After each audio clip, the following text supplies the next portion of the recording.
বন্ধুরা, আপনাদের স্বাগত জানাই লৌকিক আর অলৌকিক এই চ্যানেলে। এখানে কিছু শোনা বা না শোনা গল্প এবং ব্যক্তিগত অভিজ্ঞতা আপনাদের শোনাব। ভালো লাগলে চ্যানেলটি সাবস্ক্রাইব করুন আর আপনাদের মতামত কমেন্ট বক্সে লিখে জানান। গল্পটির পূর্ণাঙ্গ রূপদান এবং পাঠে গৌরব চ্যাটার্জি এবং অয়ন চ্যাটার্জি। গল্পের নাম রাতের ট্রেন।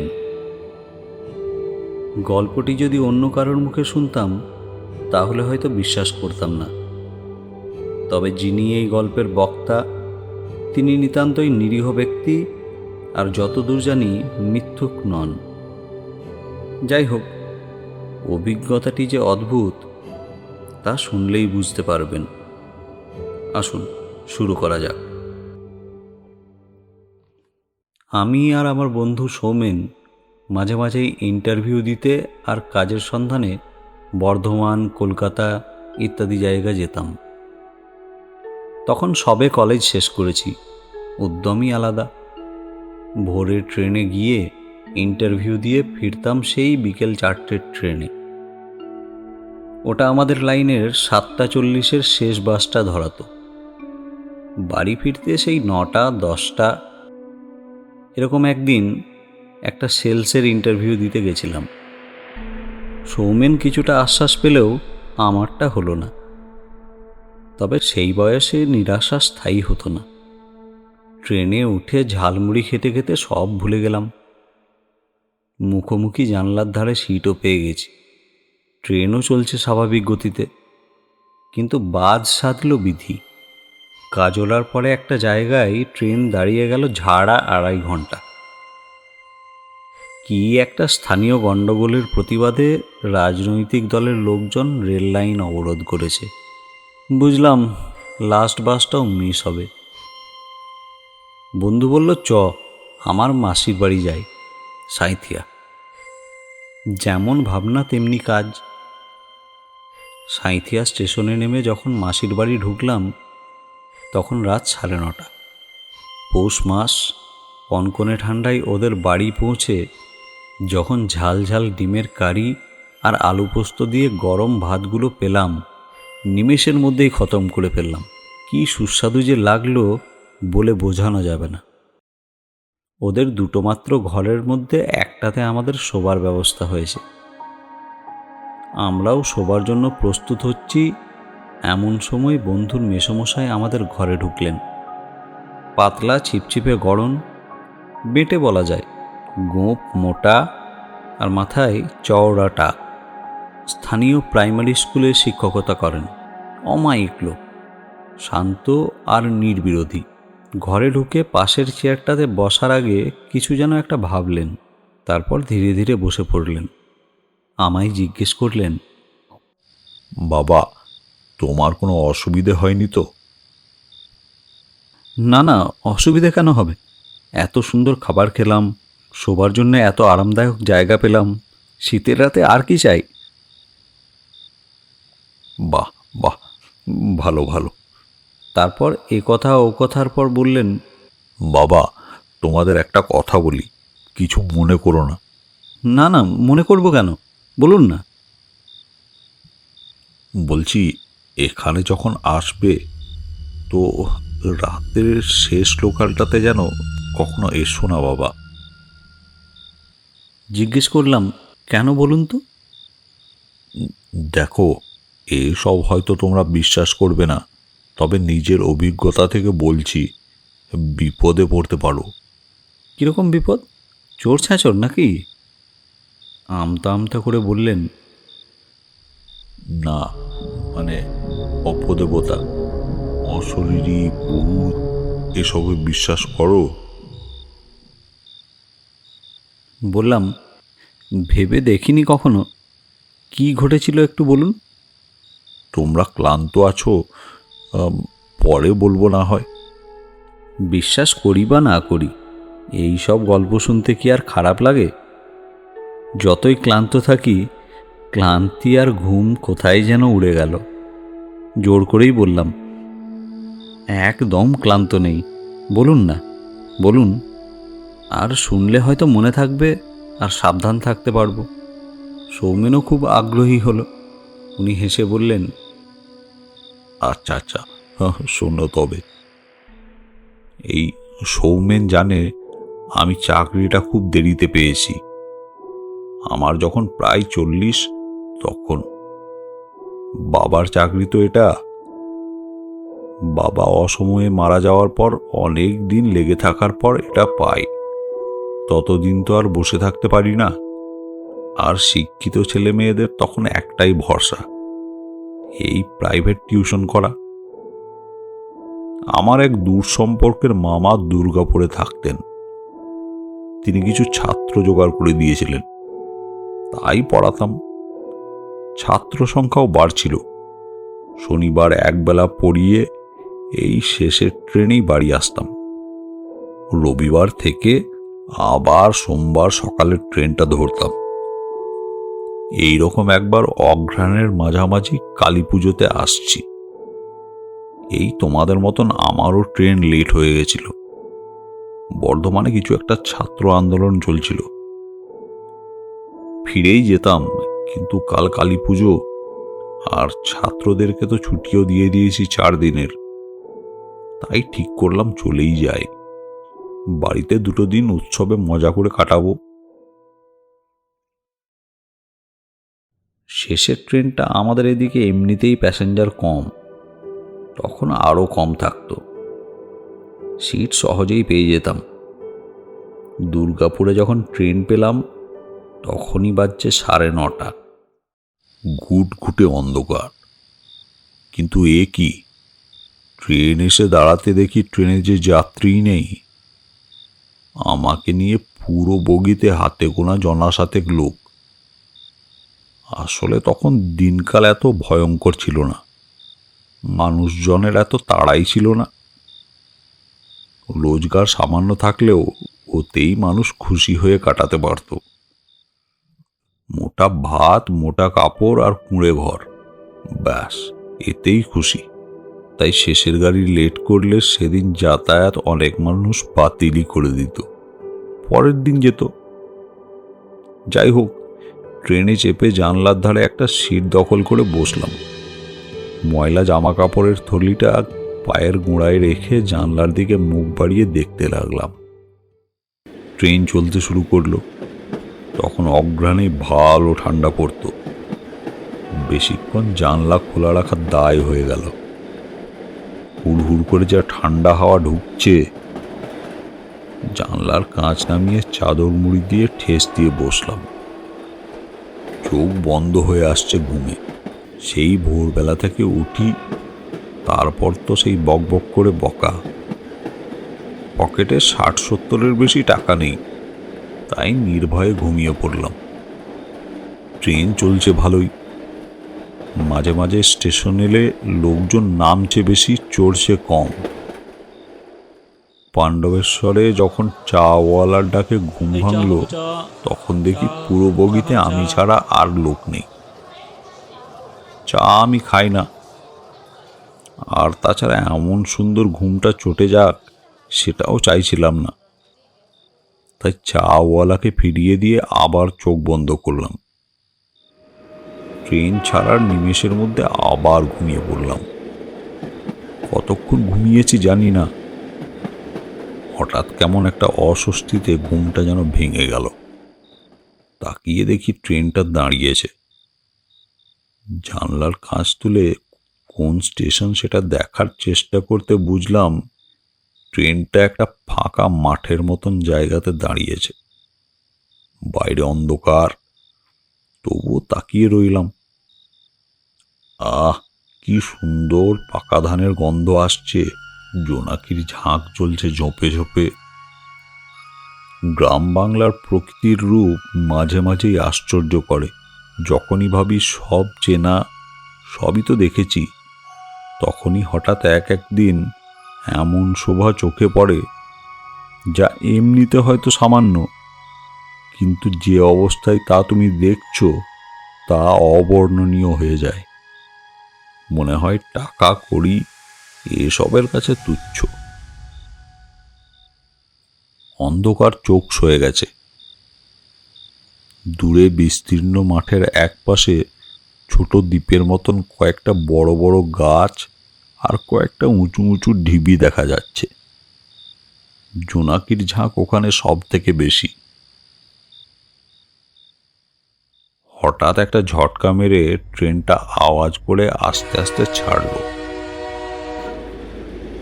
জানলা বন্ধ করে আবার ঘুমোতে যাব এমন সময় দেখি আমার সিট থেকে কয়েকটা সিট দূরে এক বৃদ্ধা গোছের কেউ আমারই মতন চাদর মুড়ি দিয়ে বসে আছে। চাদরের ফাঁকে ওর দু এক গাছা পাকা চুল বেরিয়ে আছে মুখের পাশ দিয়ে। মনে হলো মেহেন্দি লাগানো হয় চুলে মাঝে মাঝে। কিন্তু আশ্চর্য, এই মহিলা ট্রেনে চাপলো কখন? আগের স্টেশনেও তো দেখেছি বগি খালি। তবে কি অন্য কোনো পাশের বগি থেকে এলো? কে জানে। এমনি অনিচ্ছাকৃতভাবেই ওর দিকে আর একবার চোখ গেল। বয়সের সাথে সাথে মানুষের চেহারার লালিত্য হারিয়ে যায়, সৌন্দর্য হার মানতে থাকে, চামড়া কুঁচকে যায়, দৃষ্টি ক্ষীণ হয় জানি। দীর্ঘদিন বাঁচলে আমারও হবে, কিন্তু মানুষ কি বার্ধক্যে এত ভয়ানক কদর্য হয়? বৃদ্ধার নাক টিয়া পাখির মতন বাঁকা, কোটরাগত চোখ দুটো তবুও যেন অস্বাভাবিক দীপ্তি।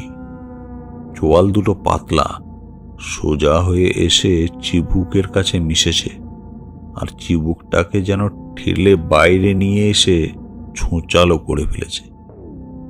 মুখের চামড়া বিবর্ণ, যেমন হয় এই বয়সে, তবে ওর ঠোঁট দুটো বেশ লাল।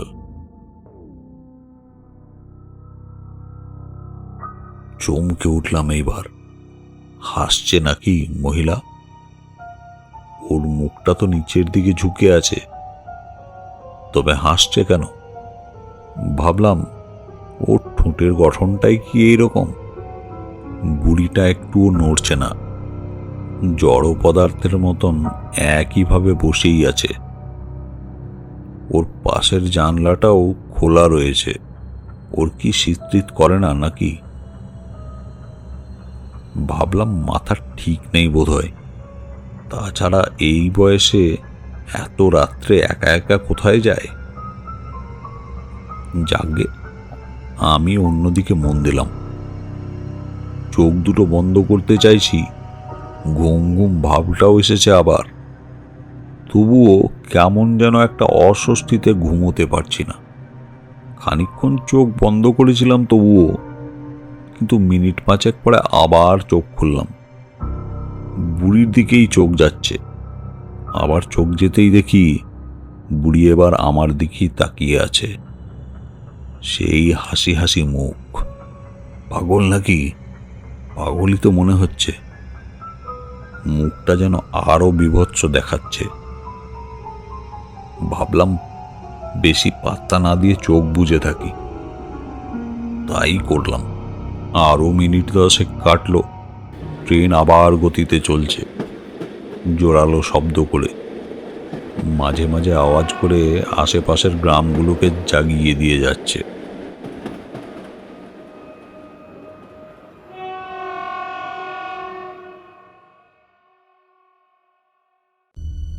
হঠাৎ অপ্রত্যাশিতভাবে একটা বাচ্চার কান্নার আওয়াজ পেলাম।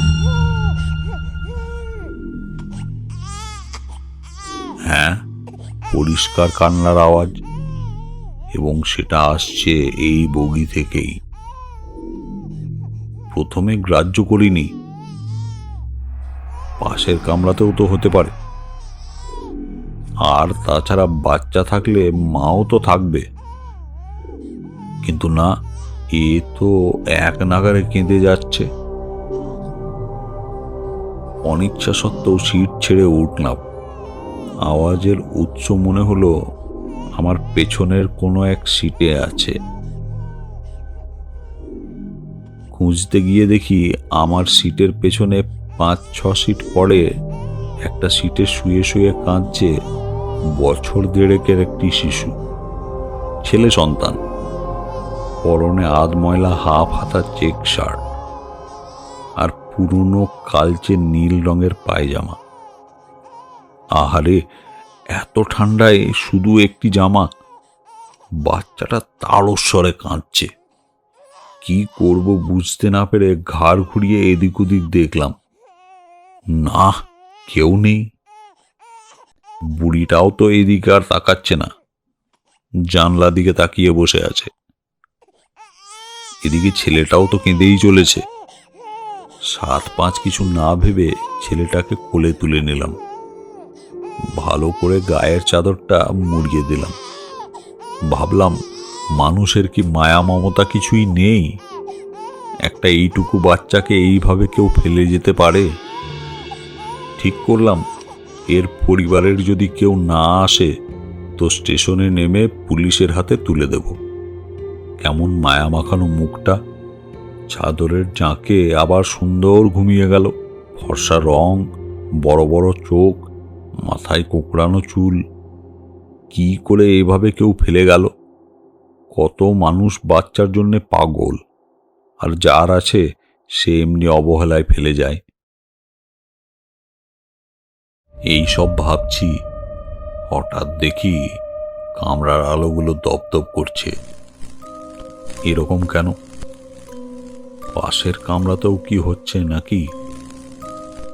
পেছন দিকে তাকিয়ে দেখছি, না, ওখানে তো সব ঠিক রয়েছে। মুখটা এবারে সামনের দিকে ঘোরাতেই দেখি হঠাৎ নিঃশব্দে বুড়িটা কখন আমার সামনে এসে দাঁড়িয়েছে। কটমট করে ছেলেটার দিকে তাকাচ্ছে। বুড়িটা সত্যিই পাগল আছে। ছেলেটাকে সিট থেকে কোলে তুলে নিলাম। ছেলেটাও যেন আমাকে জড়িয়ে ধরল। এবার বুড়িটা আমার দিকে তাকিয়ে রইল কিছুক্ষণ, তারপর আবার সেই বিদঘুটে রকমের মুচকি হাসি নিয়ে বলল, আমার ছেলেটাকে নিয়ে নিলি যে? কি কর্কশ গলা! প্রথমটাতে হকচকিয়ে গেলেও সামলে নিয়ে বললাম, বাচ্চাটা তো অন্য সিটে পড়ে পড়ে কাঁদছিল। কই, তখন তো তুমি একে নিতে আসনি। আর তাছাড়া এর বয়স বেশি হলে তো বছর 2 তোমার ছেলে কিভাবে হলো এটা? বুড়িটা আরো কর্কশভাবে বলে উঠল, দেখ, ওর যেখানে মন ও সেইখানে থাকবে। আমার ছেলে আমি যা খুশি করব। তুই দে আমাকে, দে। মনে হলো এই ছেলে ধরাও তো হতে পারে। বাচ্চাটাকে নিয়ে গিয়ে হয়তো বিক্রি করে ফেলবে। জোরের সাথেই বললাম, শোনো, মিনিট 20 পরেই স্টেশন আসছে। পুলিশের হাতে তুলে দেব ছেলেটাকে। তোমার হলে নিয়ে যেও। বুড়ির মুখে কিন্তু সেই মুচকি হাসি লেগে আছে, তবুও কর্কশ ভাবেই বলল, ভালো চাস তো দিয়ে দে ছেলেটা, তাছাড়া দেখ কি করে। হ্যাঁ, এইবার একটু বেশি বিরক্ত হয়ে বললাম, দেখো, তোমার যা করার তাই করো। আর তাছাড়া কি প্রমাণ আছে যে ছেলেটা তোমার?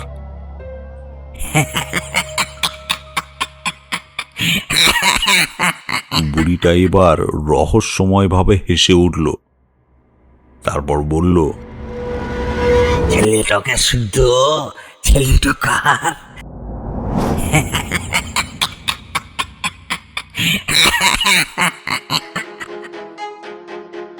হঠাৎ ছেলেটাকে অসম্ভব ভারী মনে হতে লাগলো। ছেলেটার মাথা আমার বাঁ দিকের কাঁধে ছিল। ওর যে হাত দুটো এত কচি দেখলাম খানিক আগে, নরমভাবে আমাকে জড়িয়ে ধরেছিল, ওগুলোর দিকে লক্ষ্য যেতেই চমকে উঠলাম।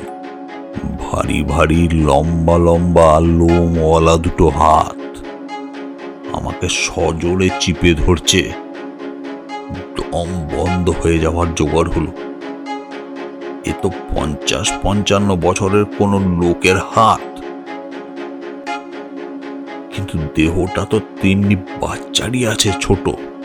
তাহলে মুখটা? ঘাড় ঘুরে বাচ্চার মুখের দিকে তাকাতেই যা দেখলাম তাতে আমার মুখ থেকে অজান্তেই একটা অস্পষ্ট আর্তনাদ বেরিয়ে এলো। ও মাগো! কোথায় বাচ্চার সেই মায়া ভরা মুখ? 2 বছরের বাচ্চার শরীরে এক প্রকাণ্ড মাথা, মাথায় ছোট ছোট কদম ছাড় চুল, চওড়া কপাল, গালে খোঁচা খোঁচা কাঁচা পাকা দাড়ি, কি বিভৎস মুখ! আমার ওই অবস্থা দেখে কর্কশ ভাবে হাসছে। ওর হাত দুটো মনে হচ্ছে এইবার আমার পিঠের হাড় দুটো ভেঙে ফেলবে। এর মধ্যে বুড়ির দিকে তাকালাম। ওর মুখের হাসি আরো ভয়ঙ্কর হয়ে উঠেছে। আমাকে বলে উঠল, কার ছেলে বল, বল কার ছেলে, কার ছেলে বল, কার ছেলে বল এবার।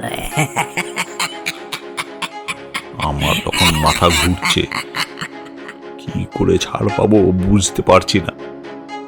বুড়ি এইবার আমার কোলের ওই লোকটার দিকে তাকিয়ে বলল, লে বেটা খাইবার। আমার কিছু বোঝার আগেই আমার কোলের ওই অদ্ভুত প্রাণীটা ওদের ধারালো দুপাটি দাঁত দিয়ে আমার 2 হাতে এমন ভাবে কামড়ে ধরল যে সঙ্গে সঙ্গে আমার 2 হাতের বাহু দুটো টাটকা রক্ততে ভেসে যেতে লাগলো। তীব্র ব্যথায় চিৎকার করে উঠলাম এইবার, বাঁচাও, আমাকে বাঁচাও, কে আছো, কে আছো, বাঁচাও।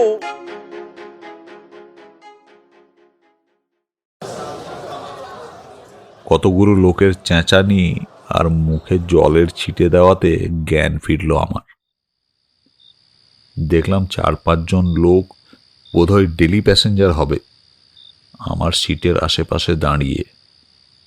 একজন জিজ্ঞেস করলো, কি ভাই, পিঠের অসুখ আছে না মির্গি? আপনার হাতে পায়ে টান ধরে মুখে গো গো আওয়াজ হচ্ছিল। মাথা নাড়িয়ে না জানালাম। বললাম, সাইথিয়া এলো? না না, এখনো 8 ঘন্টা।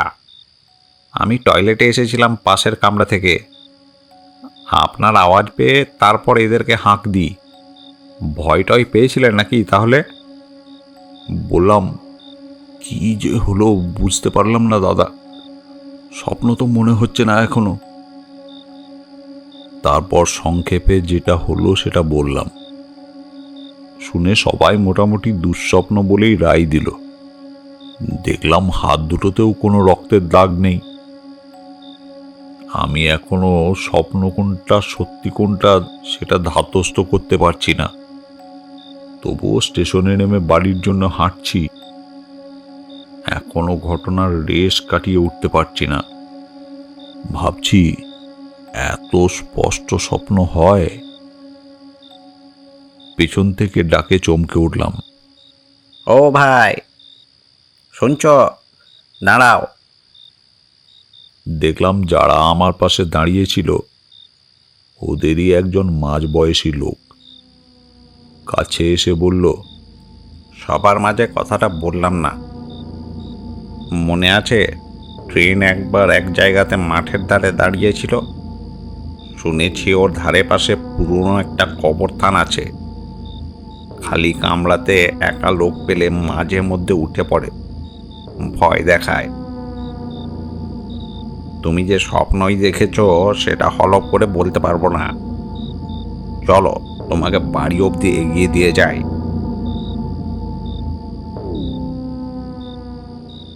আমার বারণ না শুনে বাড়ি অবধি ছেড়ে দিয়ে গেলেন। মেসোমশাইয়ের গল্প শেষ হতে বললাম, ভয়ঙ্কর, তবে আমারও মনে হয় ওটা স্বপ্নই ছিল। উনি বললেন, তাই কি? বলে ওনার গায়ের চাদরটা খুলে টেবিলের উপরে রেখে জামাটা খুলতেই ওনার হাত দুটো দেখে চমকে গেলাম।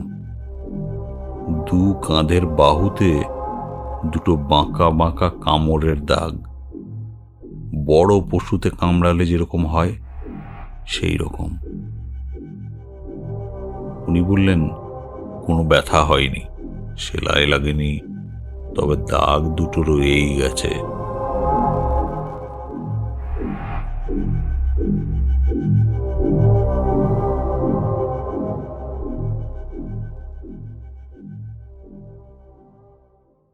শ্রোতা বন্ধুরা, যদি আপনারা আপনাদের কোনো অলৌকিক অভিজ্ঞতা আমাদের চ্যানেলের মাধ্যমে শেয়ার করতে চান, তাহলে স্ক্রিনে লেখা ইমেল আইডিতে সেটি লিখে জানান।